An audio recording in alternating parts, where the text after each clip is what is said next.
melhor assim. Beleza. Tá bom? Tá show de bola. O que não entender, gente, os vídeos estão todos lá na plataforma. Não sei se vocês conseguiram achar a disciplina lá. E aí, os vídeos das 2 aulas anteriores estão lá e o conteúdo, esse material que eu uso de apoio, também está lá, tá bom? Então, vamos lá, gente. Então, hoje, vamos fechar essa parte onde a gente trabalha essas técnicas de preparo e pré-preparo de uma maneira geral, né? Então, na última aula, a gente finalizou falando sobre os tipos de calor, né? E aí hoje a gente vai dar continuidade falando sobre esses processos de cocção, tá? E aí, a primeira delas que vem é a cocção utilizando o vapor, né? E aí, um dos grandes benefícios, né, desse tipo de ação de calor é onde a gente realça a aparência dos alimentos, né? Principalmente, por exemplo, as hortaliças, né? Dependendo desse calor a vapor, né? Eu tenho menos perdas de nutrientes ditos hidrossolúveis. Por quê? Como a condução do calor é através do gás, né? Do vapor, né? E não tem tanto contato com a água, então eu vou ter menos perdas dos nutrientes ditos hidrossolúveis, né? Que são aqueles que estão disponíveis ou solubilizados ou dissolvidos na água, tá? Sempre os processos onde a gente utiliza o vapor, eu tenho menos perda dos nutrientes, eu consigo reter mais esses nutrientes, né? E daí a gente tem essas perdas reduzidas, tá? E aí eu tenho 2 processos que utilizam o vapor como princípio, né? O vapor sem pressão e o vapor sob pressão, né? Então, quando a gente fala da questão da pressão, é a questão da atmosfera, né? Eu consigo, quando eu uso a pressão, eu tenho concentração desse calor e desse vapor bem mais elevada, né? E naturalmente a temperatura interna do equipamento ela vai ser bem mais alta. E daí eu tenho as caldeiras, eu tenho as panelas ditas de pressão, né? Onde essas superfícies, né? Esses meios, né? Eles estão vedados, né? E aí possibilitam a formação dessa pressão dentro desse utensílio, tá? E aí, dentre os alimentos que normalmente usa a pressão, né, é bastante versátil, né? E aí eu posso coccionar e usar a pressão para cozinhar várias coisas, né? Só que dentre os mais utilizados, né, o que a gente usa são os alimentos que têm a característica mais dura e mais rígida, né? Por exemplo, leguminosa, né? São alimentos que demoram bastante para fazer sua cocção, né? Carnes de pedaços mais com mais tecido conjuntivo, né? Carnes mais rígidas, né? Elas têm uma tendência a demorar mais na cocção, né? No seu cozimento, né? Então a gente usa a pressão com o objetivo de concentrar ainda mais esse calor, tá? E quando a gente não usa a pressão, né, a gente utiliza um recipiente que tem o fundo dele, né, cheio de orifícios, né? Então é como se eu tivesse, por exemplo, quando a gente faz um cuscuz, por exemplo, né? Eu tenho lá na parte de baixo a água em ebulição e eu tenho na parte de cima a farinha ou os flocos de milho, né, sendo cozidos através daquele vapor, tá? E daí eu tenho várias outras possibilidades, né? Eu tenho possibilidade de ter um tames, né? Ou uma peneira, né? Que vou colocar os alimentos lá, por exemplo, legumes, hortaliças. Eu posso ter, sei lá, carnes também que podem ser coccionadas em vapor. Por exemplo, o peixe fica maravilhoso, né? Quando a gente cozinha a vapor, porque a gente, como já diz, pelas características do método, né? Eu consigo concentrar mais os nutrientes, né? Eu tenho menos perdas desses nutrientes e logo o peixe, que é uma carne tão sensível, né? Sendo cozido a vapor, isso faz com que intensifique ainda mais o sabor e libere todo aquele conteúdo gostoso que o peixe tem, tá? Posteriormente, eu tenho cocção a calor seco, né? Onde eu tenho um cozimento que acontece sem a presença da água, que leva a uma desidratação desse alimento. E eu também tenho perdas menores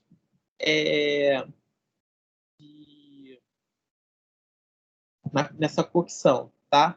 E aí eu tenho, usando o calor seco, né, que na ausência de água, com o objetivo de retirar muitas das vezes essa água, gerando perdas, né, principalmente de água, né? Aí eu tenho calor seco em gordura, né, onde o objeto, né, e a superfície que transmite esse calor é a própria gordura, tá? Então existe uma tendência da gordura,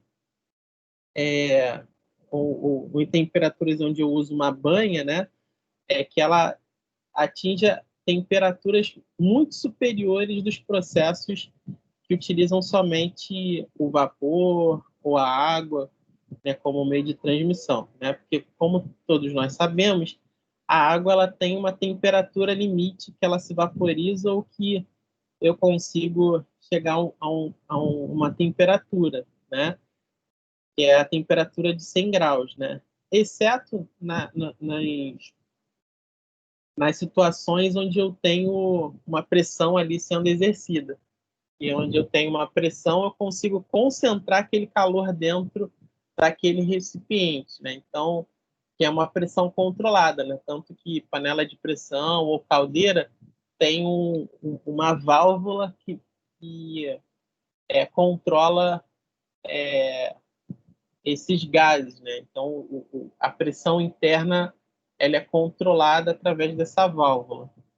E uma vez que a gente está falando do calor seco, utilizando a gordura como meio de transmissão de calor, eu tenho temperaturas assim bastante elevadas, né, que vão gerar características ainda mais interessantes para os alimentos, né? Então dá para perceber, né, o quanto a gente pode se fazer de técnicas, né, para transformar o alimento de formas muito diferenciadas, tá?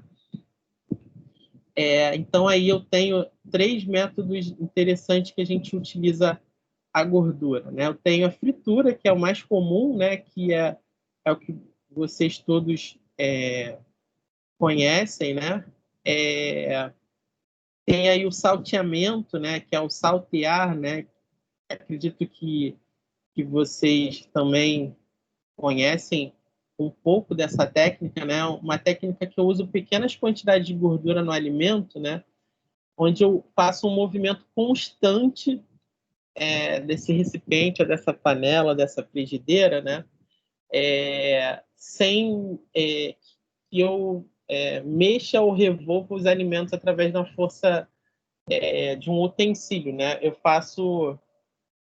mexo, né, o recipiente de uma maneira geral, né? Então, vocês olharem aí no YouTube, né, escreverem a palavra saltear, vocês vão ver lá o mestre lá mexendo a panela sem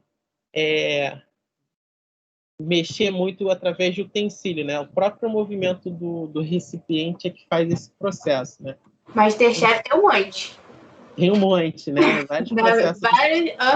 Sempre vejo. Pois é. Muito legal. É um vício, é um vício. E é difícil, eu acho que é difícil fazer isso. É tudo uma questão de prática, Natália. No início, assim, de repente pode ter um pouco mais de dificuldade, né? Mas você observando, né, se o recipiente está tranquilo, você vai pegando a manha com o tempo. Eu já tentei, caiu mais comida pra fora que não sei o que. Nossa, perdi muita comida aquele dia. Foi triste. Pois é. E tem o processo também que é de fringir, né? Que é também esse processo de colocar uma gordura também, só que uma gordura em pequena quantidade sem movimentar o recipiente, né? E eu faço uma cocção através dessa gordura, né? Então eu deixo paradinho ali quietinho, e é o que normalmente acontece com ovos, né? O ovo a gente fala fritar, né? Mas o correto é, né, falar fringir, que é quando eu uso pouca gordura e esse alimento ainda tem contato com a superfície quente ali da panela, né? Ou da frigideira, tá? Também tem os processos de grelhar, que eu acho que eu não coloquei aqui também, mas tá mais relacionados aos sem gordura, né? Porque o grelhar é um processo onde eu uso a gordura do próprio alimento e do próprio. Eu preciso de um recipiente também adequado para fazer isso, tá? Então, quando a gente pensa em calor seco sem gordura, a gente pensa em vários outros processos, né? E aí, voltando só aqui nesse fringir, por exemplo, né? A gente fala assim de um frango que a gente normalmente fala que é grelhado, mas a gente coloca uma pequena quantidade de gordura, a gente está fringindo, na verdade, né?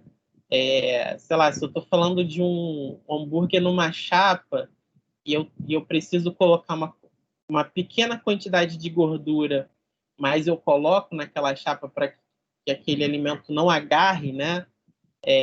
Eu estou fringindo também, tá? Então tem vários, como é que eu vou dizer, várias técnicas que a gente usa na cozinha que na verdade a gente dá um nome, mas é outro, né? Então Então, vamos supor, então pouco óleo, pouco azeite, gordura é fringir. fringir. E bota mais um pouco, é fritar. Fritar é quando fica completamente mergulhado na gordura. Quando, Ah, tá. por exemplo, o alimento ele não tem contato nenhum com o recipiente onde ele se encontra. Ele só está imerso a gordura, tá? Quando eu coloco um fiozinho de azeite lá para fritar um bife, eu estou fringindo, né? Eu não estou fritando, porque o fritar é você deixar imerso, tá bom? E aí as pessoas, assim, por hábito, né, acaba que coloca tudo dentro aqui ou do fritar ou do grelhar, né? O grelhar já é outra coisa. O grelhar é quando a gente coloca o alimento em uma chapa aquecida e transmite calor para o alimento. É um bife, né? É um filé, né? E eu não uso zero gordura mesmo, tá? E aí a gente tem o hábito de colocar sempre um fiozinho de óleo, uma manteiga, né, para fazer essa fritura. Na verdade, isso que a gente está fazendo é fringir, tá bom? Beleza? Então, eu tenho aí, quando eu falo de calor seco sem gordura, aí eu tenho os processos de assamento, né, que podem ser através do forno ou assar no espeto, que é o próprio churrasco mesmo, tá? Então, eu estou assando sem gordura, não estou inserindo nada ali. Estou fazendo um assamento que pode ser a forno, que é quando eu uso forno, claro, ou quando eu estou usando espeto. E o último deles é quando eu estou usando uma superfície, uma chapa aquecida, que vai fazer a cocção através do calor seco sem gordura, tá? Sem a adição da gordura, onde eu utilizo diretamente a gordura do próprio alimento que ele vai soltar ou o líquido que ele tem ali no seu interior, né? Então, isso acontece, por exemplo, sei lá, quando eu penso numa abobrinha, num numa berinjela, sei lá, até mesmo numa cenoura ou num folhoso, tipo couve, né? A gente pode grelhar couve também. O pessoal costuma falar que é couve tostada, né? Mas você está grelhando, que é você usar um calor seco, sem a presença de gordura, com uma chapa aquecida, tá? Eu tenho também a ação de calor misto, né? Ou seja, eu tenho a ação de dois tipos de agente transmissores de calor. Eu tenho o calor seco com a gordura, forma essa capa protetora ao entorno, né? Que é, por exemplo, é um processo que a gente usa, por exemplo, para o arroz, ou para legumes, ou para outros alimentos, né? Que a gente primeiro, entre aspas, frita eles, né? Dá uma selada neles, e aí depois que sela, a gente usa o calor úmido, né? É o que normalmente a gente faz para carnes, faz para o próprio arroz que eu falei, algumas verduras, né? Sei lá, por exemplo, a couve, né? Que a gente inicialmente coloca ela sobre a ação de uma gordura ali. À medida que ela vai soltando água, ela vai cozinhando, ou então a gente tampa ela para terminar a cocção, né? Porque se a gente frita demais a couve, ela tem uma tendência de ficar amargando, né? E aí, à medida que ela solta esse líquido, né? Torna esse alimento um pouco mais suculento, né? E aí, se eu mantenho me mantenho exercendo esse calor por muito tempo, eu tenho a tendência, né, de ressecar demais esse alimento e tirar esse sabor, que era o objetivo central, tá?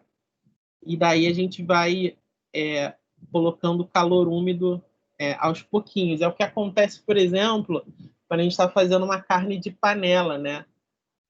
Assim, quase ninguém hoje mais faz carne de panela, né? Muito difícil. Hoje, em geral, a gente coloca aquela carne um pouco mais dura na pressão e segue a vida, né? Deixa lá a panela chiando. Quando começa a fazer o cheirinho, a gente conta 10 minutinhos e tá lá a bonita pronta, né?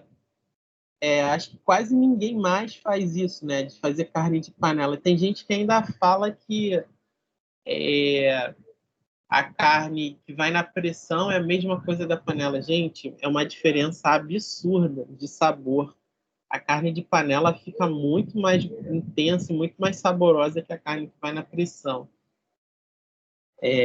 Assim, eu não sei se vocês sentem essa diferença, né? Mas eu gosto muito. Ela fica muito mais dourada, a cor dela fica muito mais bonita, né? E aí tem pessoas que, para ficar mais próximo dessa carne de panela, sela a carne primeiro e depois é que coloca utilizando o calor sobre vapor com a pressão, né? Tá? E aí tem três processos, né? Tem o brasear, né? Que é quando o alimento ele é dourado com pouca gordura, e aí em seguida você vai acrescentando água até atingir o ponto de fervor até que o alimento fique macio. À medida que ele vai atingindo o seu ponto de maciez ou de o ponto ideal de cocção, né? A gente para de adicionar água, né? E faz a finalização utilizando ou ensopa ou faz um molho ou reserva aquele fundinho da panela que hoje está sendo muito valorizado, né, na gastronomia, né? Para fazer caldos, né? E aí é uma coisa que foi inventada por nós brasileiros, tá? As panelas na culinária francesa, uma vez que utilizadas, né, elas elas não... aquele fundinho normalmente é desprezado, né? O brasileiro tem muito esse hábito, né?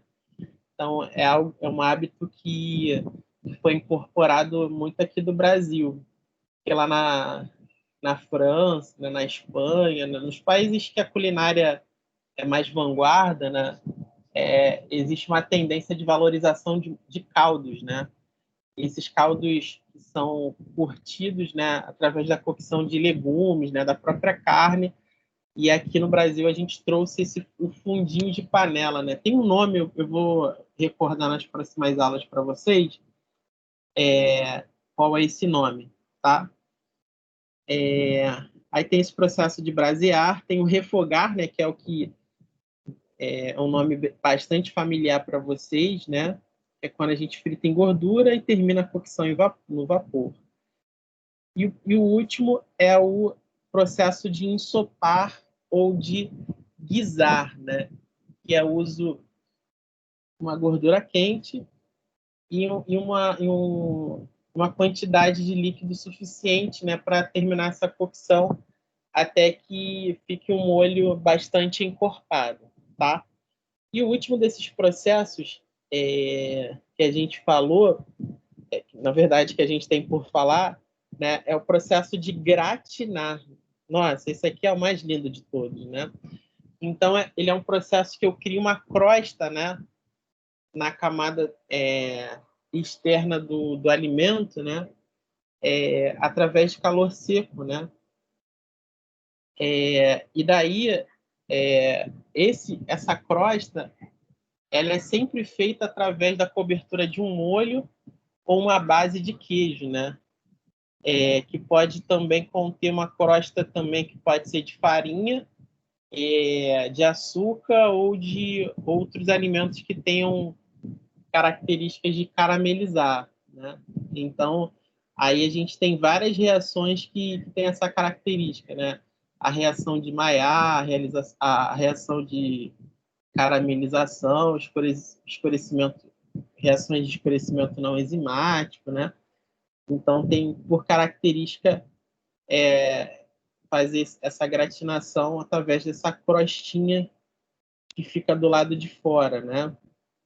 Que é o que a gente normalmente vê no pão, é, tem a base de queijo, né? E aí essa coisa gostosa que a gente adora fazer, beleza? Então, desses processos, a gente termina essa parte agora, e aí eu vou dar continuidade a essa aula falando de outros termos com vocês. Hoje a gente vai fazer uma breve introdução desses termos, né? Que são os fatores que normalmente a gente tem e precisa conhecer, que são os fatores de perda e de rendimento, né? E são essenciais para a gente fazer o cálculo do quanto eu vou precisar de um alimento e quanto eu vou necessitar de oferecer eles para uma coletividade, né? Que imagina, por exemplo, vocês vão fazer uma festa ou vão promover um evento. E aí, qual é a primeira coisa que vem na cabeça de vocês quando vocês vão promover um evento, um almoço, ou vai chamar as pessoas? O que vocês pensam dentro do planejamento de vocês? Que não falte nada para ninguém comer. Não falte nada. Sim. Mas esse faltar nada você leva em consideração o quê? O que você normalmente pensa assim? Para não faltar nada, eu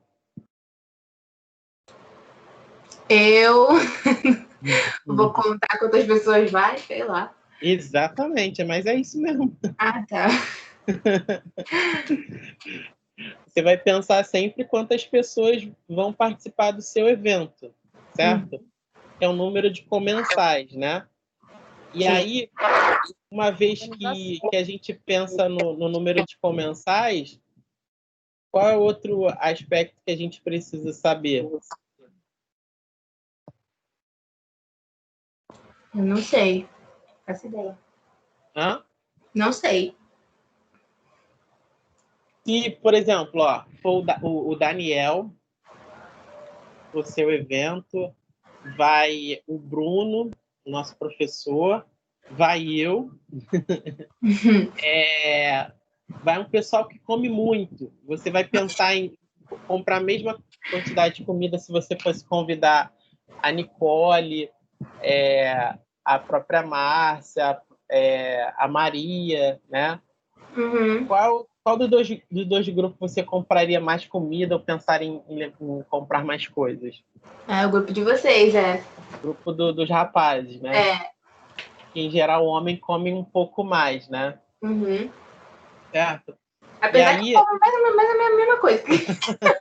come igual um rapazinho. Acho que tem que verificar o número, tipo assim, de... Às vezes tem número de crianças, se tiver É verdade. um número menor, um número maior, depende do que você vai fazer, depende de qual festa, e às vezes as pessoas bebem mais, outras comem menos, então tudo tem que... Ou também tem o convidado do convidado, né? Exatamente. Então, tem sempre que pensar num excedente, né, Márcia? Isso, verdade. Tem Com que certeza. pensar numa margem de segurança aí, né? Uhum. Então, e aí em técnica dietética, tem esses conceitos que são bem essenciais e bem importantes, né? E eu vou apresentar eles aos poucos para vocês, tá?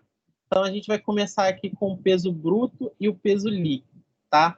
Então, o que é o peso bruto? Né? O peso bruto é a massa total de um alimento, né? Ou a quantidade de um alimento determinado para um número de pessoas, né? É o peso de um alimento, por exemplo, in natura, né? Onde eu tenho as partes que são comestíveis e a parte não comestível, né? Por exemplo, se eu penso em uma manga, por exemplo, sei lá, uma manga grande, ela pesa aí em torno aí de uns 550 gramas. A parte comestível da manga pesa 550 gramas? Quando você pensa assim? Não, porque tira a Não. casca, né? Em algumas situações é retira a casca e a manga tem mais o quê? Líquido. Caroço. É aquele mega caroço. Ah, tá. Nada a ver. Exatamente. É isso aí, né? Então eu tenho aquela parte que não é comestível da manga, né? Que é o caroço. Sei lá, se eu estou falando de uma couve-flor ou de um alface, né? Muitas das vezes, quando a gente tira as folhas dessa alface ou dessa couve-flor, eu tenho aquele talo central que sempre sobra, né? Aquilo ali é a parte que, em geral, é não comestível por muitas pessoas, né? Mas, por exemplo, essa semana eu tive fazendo algumas preparações que eu separei aquele talo de uma couve-flor gratinada que eu fiz para colocar no arroz, né? Em uma outra situação, de repente, você pode, sei lá, se eu estou fazendo um feijão fradinho, né?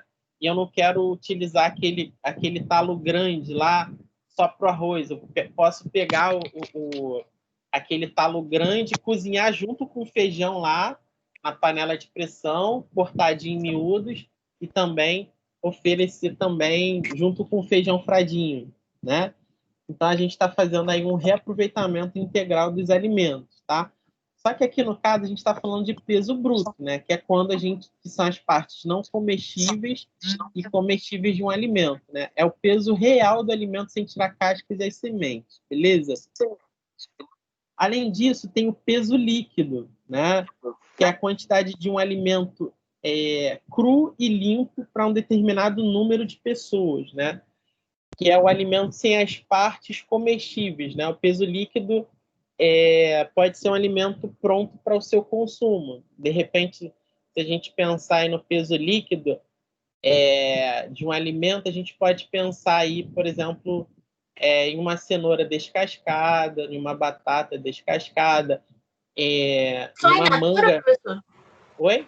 Só in natura ou tipo frango também, essas coisas, Então, não? qualquer alimento que eu tenha perdas geradas por aparas ou cascas ou sementes, vai ter peso bruto, vai ter peso líquido, tá? Então, são as perdas naturais que o alimento tem durante o processo de pré-preparo, tá? Sem levar e a do alimento cru, tá? Porque quando a gente leva em consideração a cocção ou a adição de água, aí já são outros fatores, aí são outros coeficientes, que a gente também vai ver aqui, tá? Então, para a gente falar em peso bruto e peso líquido, são de alimentos crus, tá?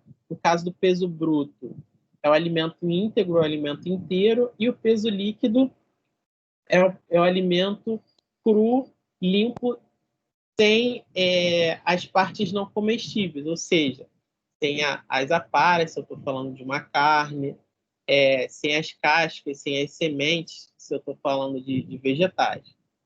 Tá bom? Quando eu falo de resíduo e rendimento, aí são também outros conceitos, né? Quando eu penso em resíduo, é a parte não comestível do alimento, que é, por exemplo, as cascas, as sementes, né? As aparas, os pedaços de tecido conjuntivo de uma carne, o excesso de gordura que a gente muitas das vezes não consome de uma carne, né? É a pele, né? De um alimento.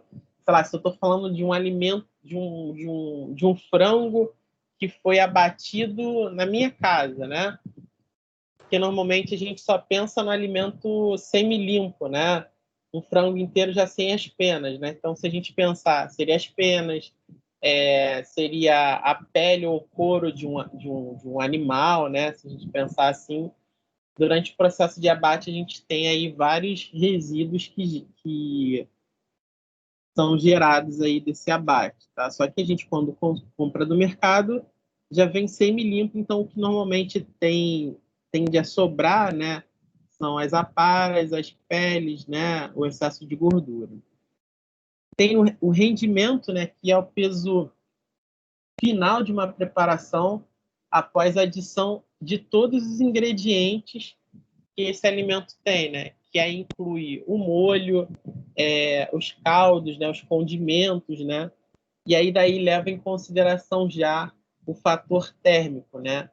E aí alguns alimentos têm fator térmico que fazem com que esse rendimento seja maior e outros alimentos que têm um fator térmico que o rendimento muitas das vezes é menor.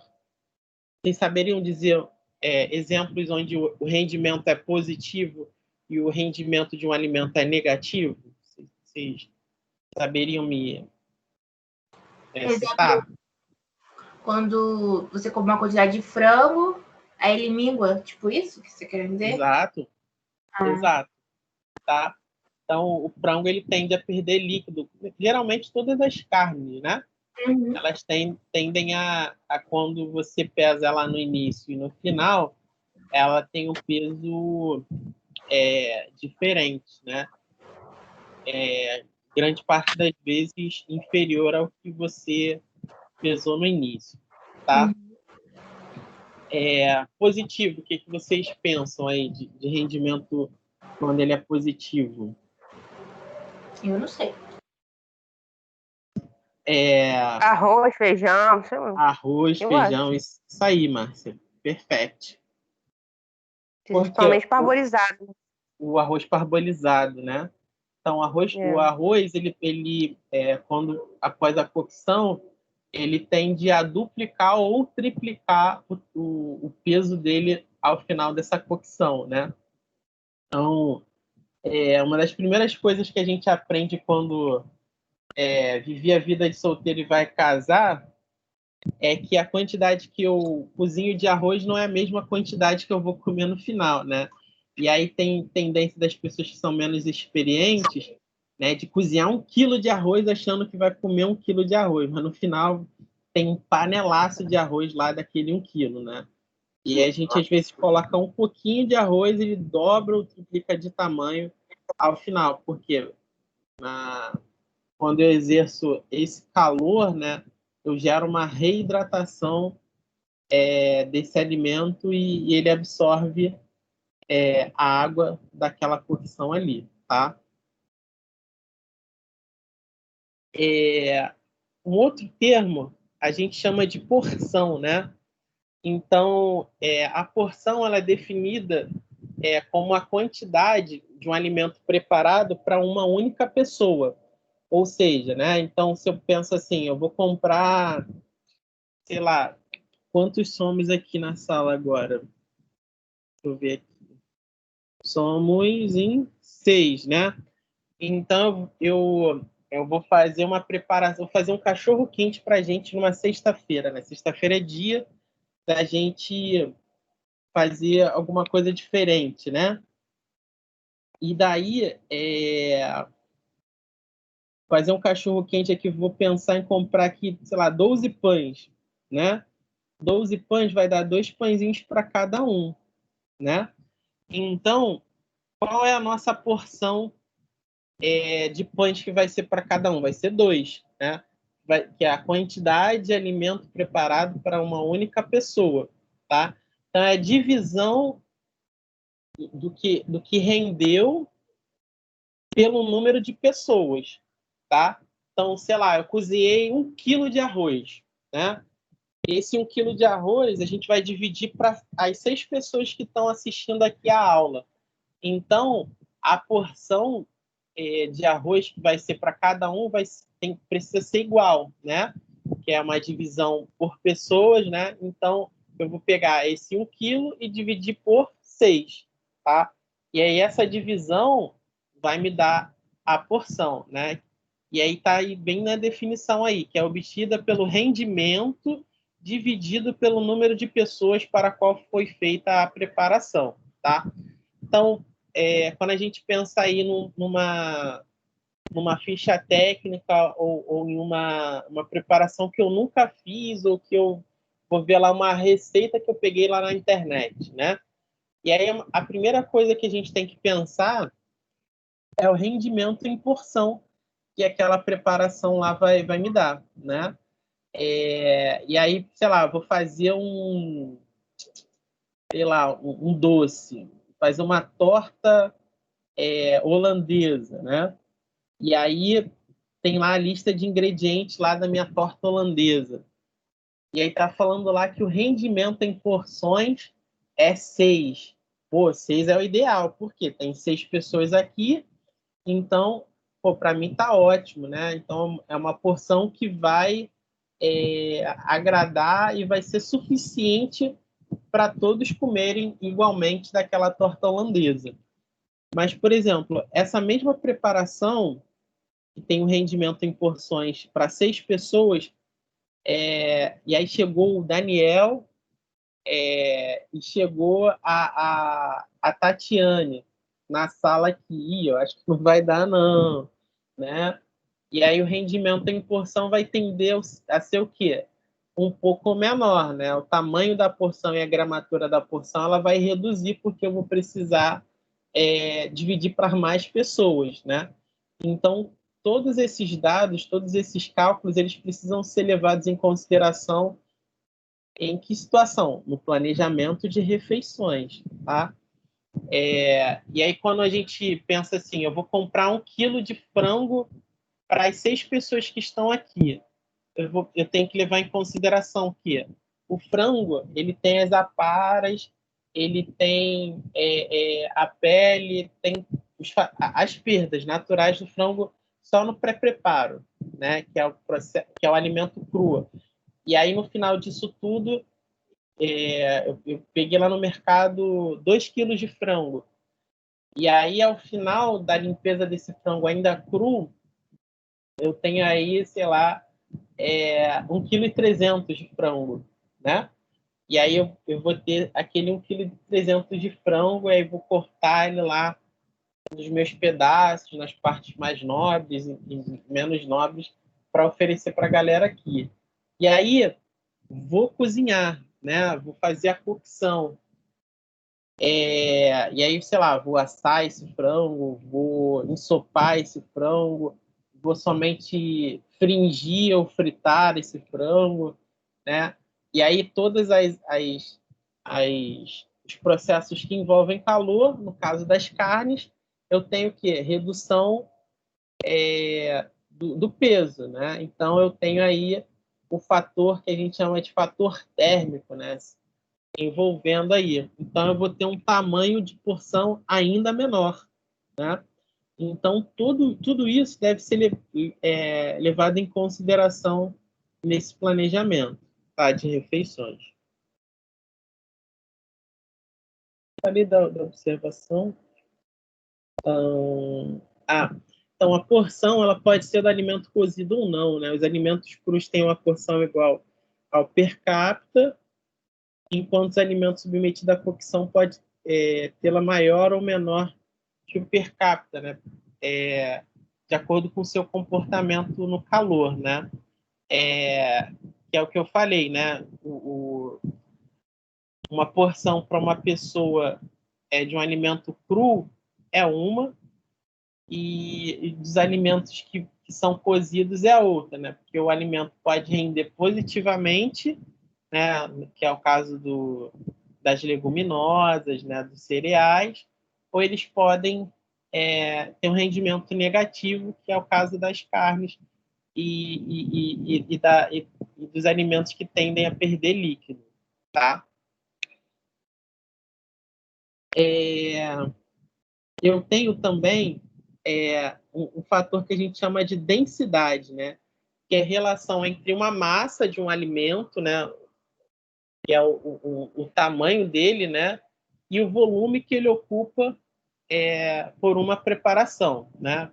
Exemplo, se a gente compara aí, vou fazer uma pergunta que é meio capciosa, né? Mas pergunto para vocês, o que pesa mais? 1 quilo de açúcar ou 1 quilo de algodão? Não sei. Algodão?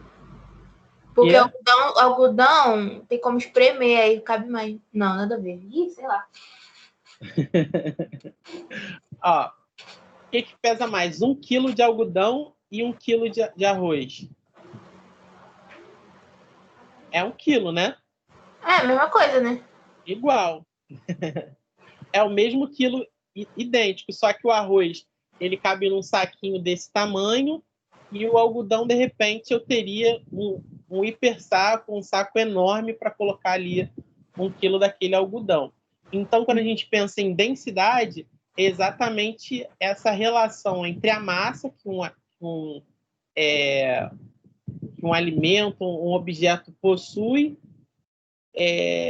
relacionado ao seu volume, ao volume que ele ocupa, né? Então, sei lá, se eu penso aí, por exemplo, fazer um bolo, né? Bolo é um perigo, né? Produtos que normalmente fermentam, né? Mudam de densidade muito rapidamente.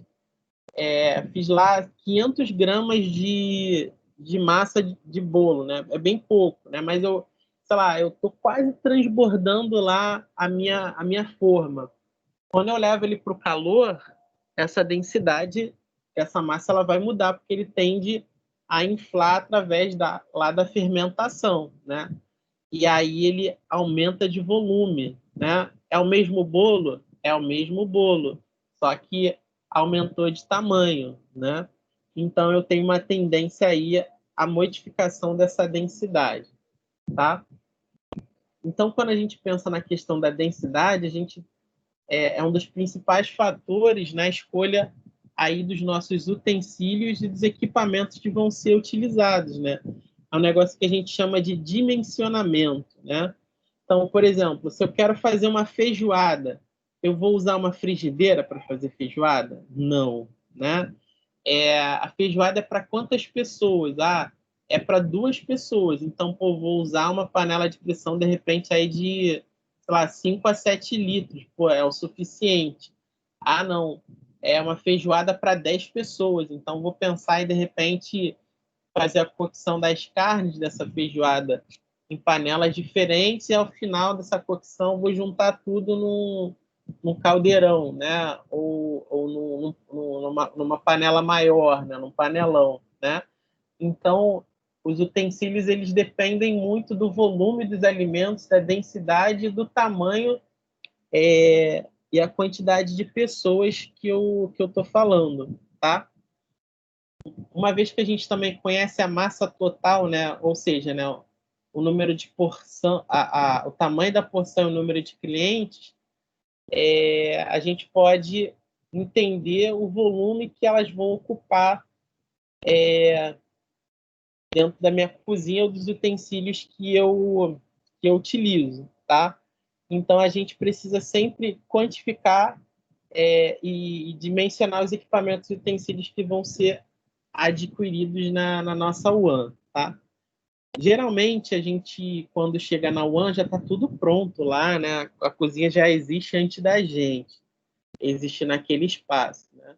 Só que muitas das vezes, né, tem processos, né, que acontecem de forma muito, muito entroncada, né? E aí existem situações que você olha assim, gente, eu não acredito que esse povo faz isso nessas condições, né? Eu não acredito que ele está fazendo isso com esse tipo de panela, né? E aí pega de uma panela, joga para outra e faz um malabarismo danado para conseguir fazer o que de repente você poderia fazer utilizando os equipamentos mais adequados, né? Então, por exemplo, sei lá, eu estou pensando em fazer, sei lá, uma preparação para 50 pessoas e eu vou fazer um arroz, eu vou usar uma colher de sopa para mexer esse arroz, né? Em casa a gente pode até utilizar, né, uma colher de sopa para mexer o arroz de repente para 2 pessoas, né? Uma panela um pouco menor. De repente uma quantidade maior de pessoas, eu posso usar uma colher de polietileno, né, de espessura aí de, sei lá, de 5 centímetros. Ou vou conseguir movimentar mais, né? Então, muitas das vezes, você vê os processos acontecendo de forma precarizada por conta de utensílios que, de repente, poderiam ser modificados, né? Então, sei lá, se a gente fala de uma padaria ou de uma UAN ou de uma confeitaria, né? Então, lá já existiam equipamentos, né, que foram comprados antes de você, mas através da sua visão e do quanto você conhece do mercado de alimentos, né, da experiência que vocês trazem, né, das expertises que vocês têm através do curso, vocês podem propor algumas mudanças interessantes, né? Tá? Então, acho bem, bem válido isso.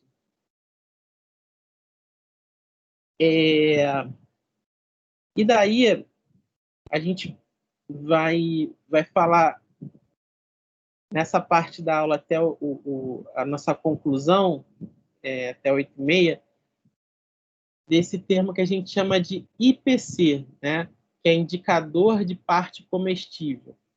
Esse IPC, antigamente, ele era chamado, ou muitas pessoas até hoje chamam ele de fator de correção, né? Que é o FC. FC só, não é o FC da luta lá não, tá? É F e C somente, beleza? E aí, o que o IPC, ou indicador de parte comestível, ou fator de correção, ele identifica? Ele identifica possíveis perdas que ocorrem durante as etapas de pré-preparo dos alimentos, né? Ou seja, ele identifica as possíveis perdas que eu tenho, por exemplo, dos alimentos que foram limpos, né? Descascados, desossados ou cortados, né?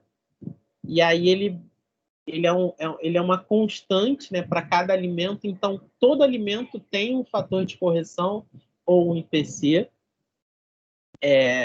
característico, né?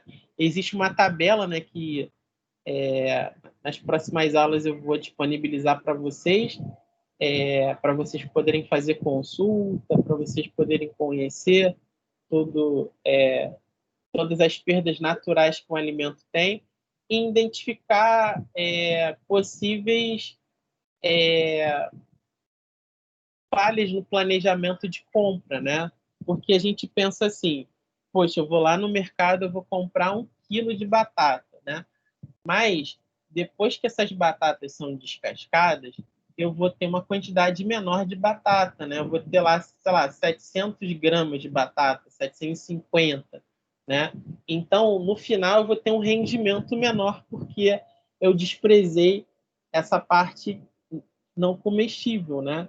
Então, o IPC ele leva em consideração a essas perdas naturais que o alimento tem, tá? E daí, o IPC ele é uma constante que é determinada através da relação entre o peso bruto de um alimento e o peso líquido desse mesmo alimento, tá? Só um pouquinho.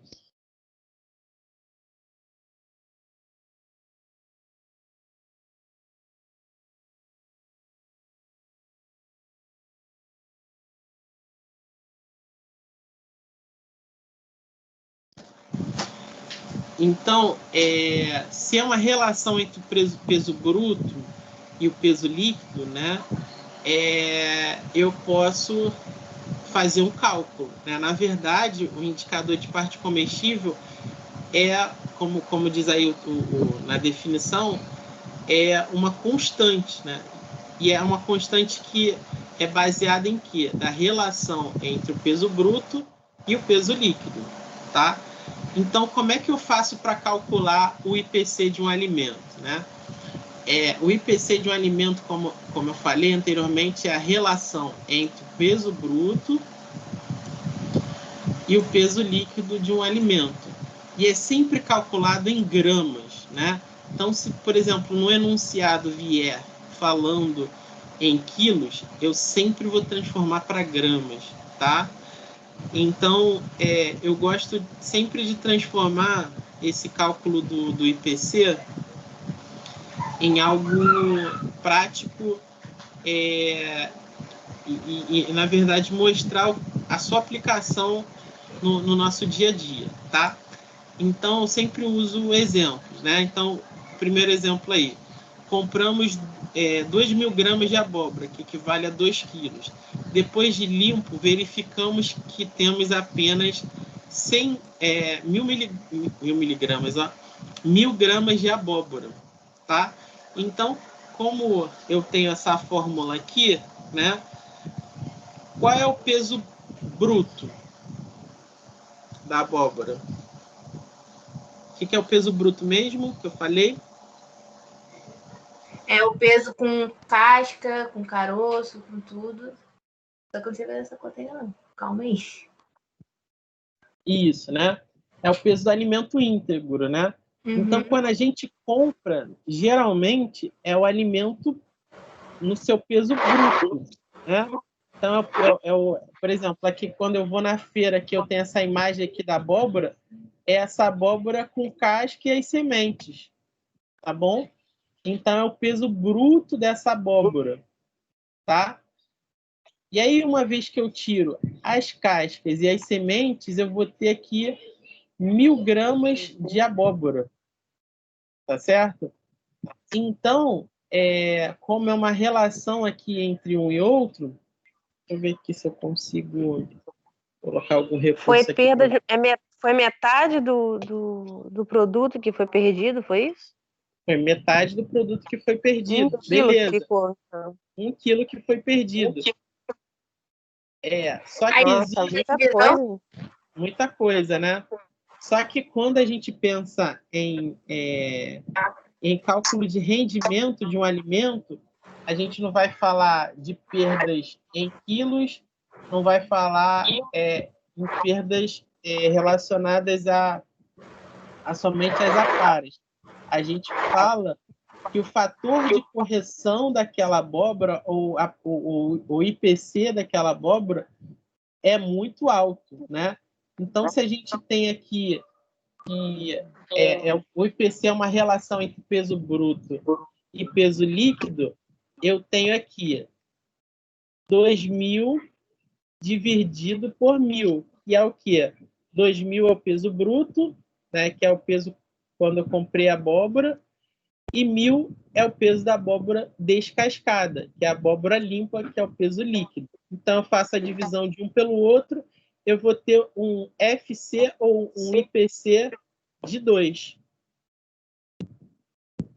Beleza? Todo mundo chegou? FC é o que mesmo? FC é fator de correção, que é a mesma coisa que IPC. Os dois são sinônimos. Ô, professor, esse Oi. cálculo seria de cada produto seria diferente, ou cada grupo, cada composição, ou seria a mesma fórmula, sei lá, Então, a de fórmula é a cálculo? mesma, a fórmula é a mesma para todos os alimentos. Só que cada alimento tem o seu fator de correção, tá? Por quê? A abóbora, ela tem semente e tem casca. É uma casca baita de espessa. E ela tem semente pra Sim, caramba, né? Se eu estou falando, sei lá, de uma cebola, a cebola, a gente só tira aquela casca superficial e aproveita a maior parte. Então, o fator de correção da cebola é muito pequeno, né?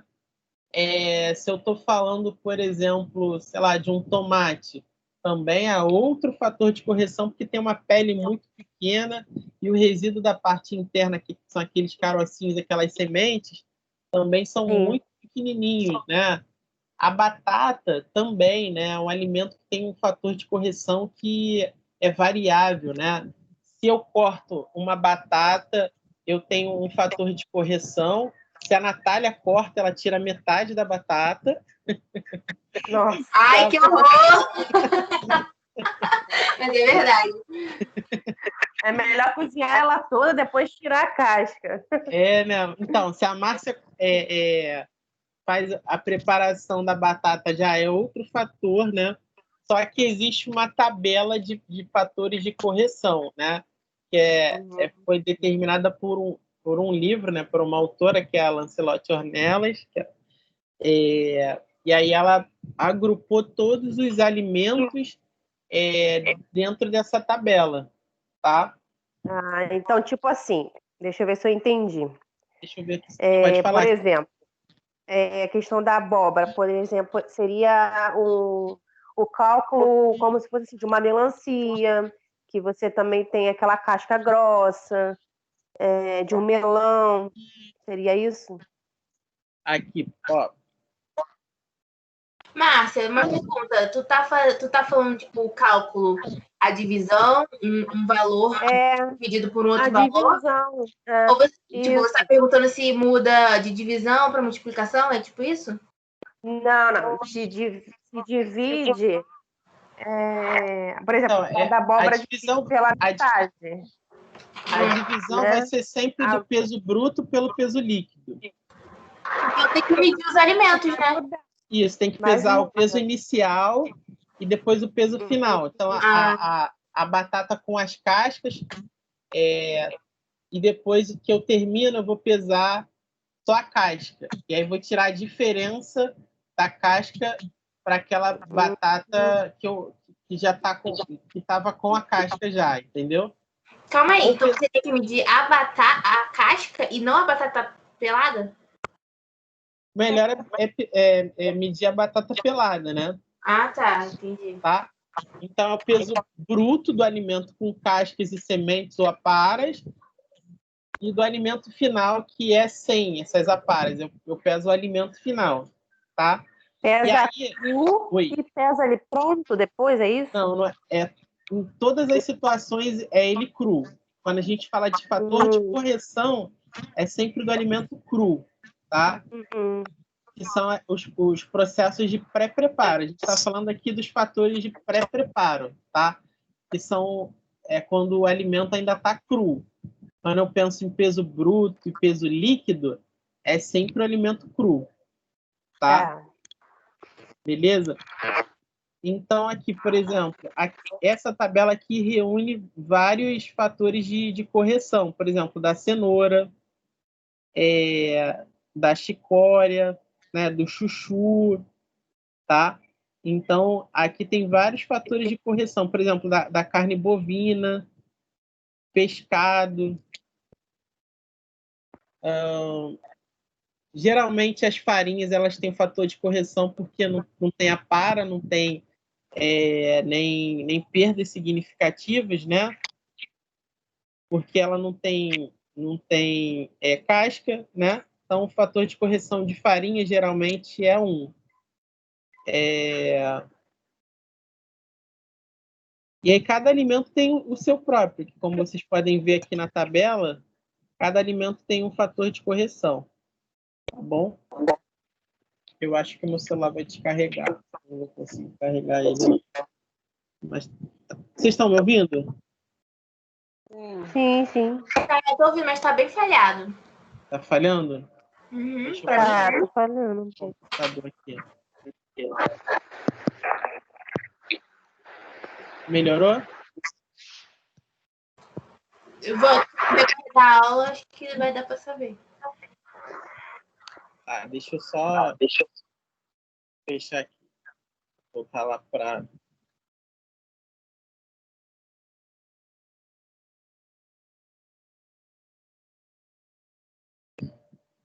Voltamos aqui.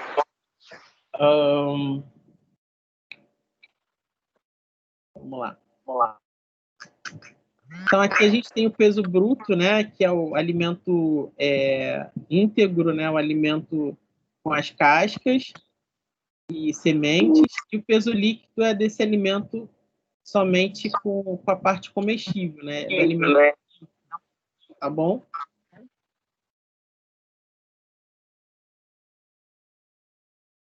Deixa eu só ver se eu consigo um carregador aqui. Espera aí.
Estão me ouvindo?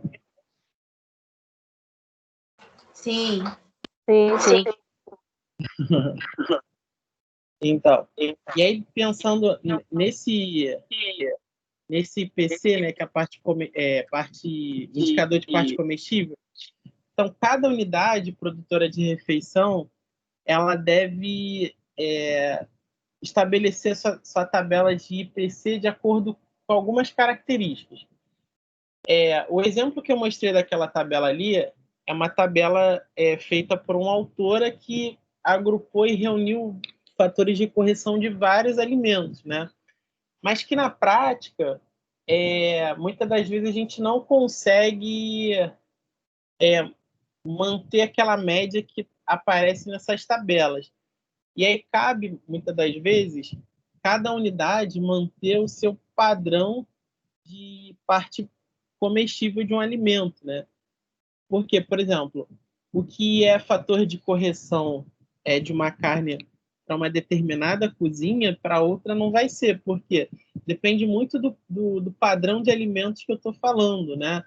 falando de uma alta gastronomia, né, onde eu tenho carnes muito bem selecionadas, né, os cortes precisam ser muito precisos, né, eu vou ter perdas bem maiores onde se eu estou servindo um prato que é muitas das vezes popular, né, onde nem sempre a apresentação é algo crucial, onde os alimentos muitas das vezes são oferecidos juntos, né, em algumas preparações cozidos, né, então não preciso muito de ter um padrão de excelência, assim como num restaurante de alta gastronomia, tá? Então, dentro de cada unidade produtora de alimento, eu tenho algumas características que devem ser levadas em consideração. O primeiro deles eu já falei, que é o tipo de alimento que se adquire, né? Então, se eu estou falando aí, por exemplo, de uma churrascaria de alto padrão que serve as carnes mais selecionadas e as melhores carnes possíveis, né? E aí eu estou falando de uma churrascaria ou um restaurante que serve espetinho de carne ou uma carne mais popular. Então, eu vou ter padrão de fator de correção diferente. Por quê? Eu vou ter perdas maiores nos de alto padrão, né, onde eu quero uma carne perfeita, diferente do mais popular que eu, assim, claro, os pedaços tem que existir uma padronização entre si, mas não é algo assim tão crucial ao produto final, tá? Eu tenho também a questão da mão de obra de serviço, né? Então, eu até fiz uma brincadeira aí anteriormente com vocês, onde eu comparei eu cortando uma batata, a Natália cortando e a Márcia cortando, né? Então, a Natália seria a funcionária novata, né? A funcionária, de repente, que não teria tanto treinamento, né? De repente, a Márcia já teria um pouco mais de treinamento e um pouco mais, de repente, de vivência disso, né? Então, a questão do treinamento, né, é algo que é essencial, né? Porque lá, vocês como técnicas em nutrição, eu como nutricionista, né, vou chegar para a minha equipe e falar, não, o padrão é esse, né? Ou então o funcionário que tem o costume lá de fazer o treinamento, né, auxiliar de cozinha, ou cozinheiro, ele vai chegar assim para o funcionário da área de pré-preparo ou do manipulador e falar, ó, o padrão para esse tipo de corte é esse, né? Você está desperdiçando muito desse alimento, você pode fazer o corte dessa maneira, né? Então, na prática, ele vai pegando, tá? A questão dos utensílios, né, que evitam esse desperdício, né? Se a gente tem uma faca afiada, ela evita mais desperdício que uma faca que está mais afiada, né? De repente, se eu tenho um local onde apropriado também para fazer esses cortes, né? Eu vou ter esses cortes também melhores feitos, né? Se eu tenho uma bancada, né? Se eu tenho um local específico para fazer aquilo, eu vou conseguir entregar um produto melhor. Por exemplo, tem os equipamentos, né, que podem também ser utilizados em substituição da mão humana, né? Tem o descascador regulado, né? Por exemplo, descascador de tubérculos, né? Então, eu tenho aí, sei lá, um descascador de tubérculos que a lixa desse descascador tá nova e eu estou colocando uma rotação absurda, colocando no máximo. Eu vou sair com umas batatas, uma batata inglesa, muito provavelmente vai sair de lá do descascador igual uma batatinha calabresa, né? Que eu vou comer tanto, vou tirar tanta a para dessa batata que ela saiu ela vai entrar desse tamanho e vai sair assim, né? Vai sair igual uma batata portuguesa. Então, a regulagem dos equipamentos ela é essencial, né? Para evitar essas perdas, né? Se eu tenho lá, sei lá, um multiprocessador de alimentos que está bastante afiado, né? Um descascador de tubérculos que está bom, né? Eu estou usando ele na rotação correta e deixando as batatas ali no tempo adequado também, né? Então tudo isso influencia, tá?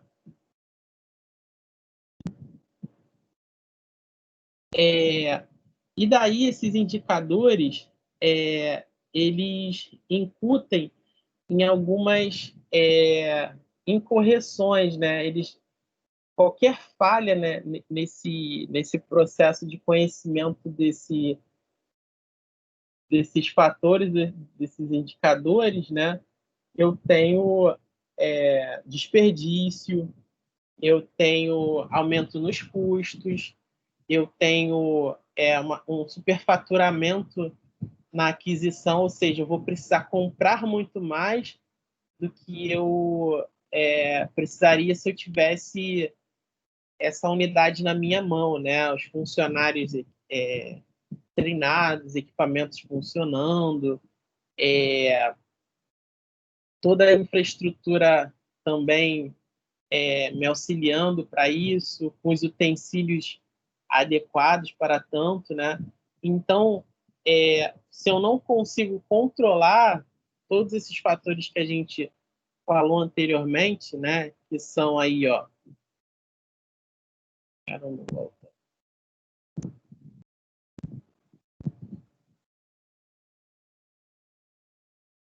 Tá. Ó, o tipo de equipamento, a mão de obra, os utensílios, o tipo de alimento, né? Eu vou ter perdas aqui, né? Aumento de custo, desperdício e aquisição superfaturada, tá bom? Beleza, gente? Então, daqui eu não vou avançar muito mais, não. E aí eu vou deixar para a próxima aula para a gente falar sobre o fator térmico e outros fatores que levam em consideração o preparo de alimentos. Beleza? Tranquilo, Beleza. gente? Então, a gente fecha por aqui. E aí, essa aula de hoje vai ficar gravada também lá na plataforma, caso vocês precisem revisar alguma parte dela. E assim, eu recomendo